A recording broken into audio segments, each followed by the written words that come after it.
एक बार हनुमान जी अपना रूप बदलकर एक बूढ़े वानर के रूप में अपनी पूंछ को और लंबी पूंछ करके रास्ते में सो गए। थोड़ी देर के बाद वहां पांडव पुत्र भीम आए। वहां उन्होंने देखा कि एक बूढ़ा कमजोर सा वानर लेटा हुआ है। उसकी लंबी पूंछ ने पूरा रास्ता रोक रखा था। भीम ने गरज कर कहा, ओ वानर, उठ यहाँ से। ये कोई तरीका है रास्ते में सोने का? हट यहाँ से, मुझे बहुत देर हो रही है। मैं पांडव पुत्र भीम हूँ। तभी बूढ़े बने हनुमान जी ने धीरे से आंखें खोली और कहा, मुझे क्षमा करना हे वीर पुरुष, अब मुझ में उठने की शक्ति नहीं है। दया करके तुम ही मेरी पूंछ हटाकर आगे चले जाओ।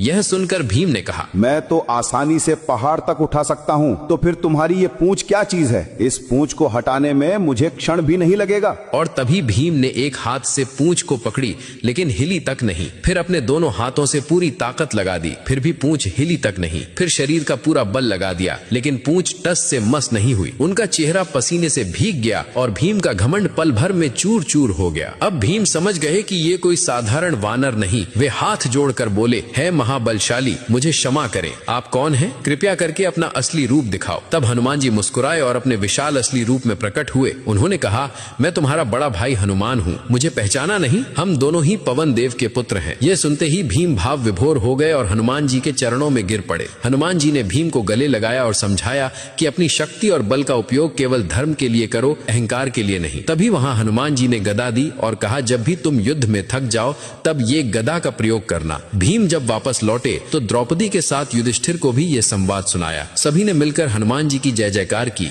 हनुमान जी को अपने दिल से मानने वाले भक्त कमेंट में जय बजरंगबली अवश्य लिखें।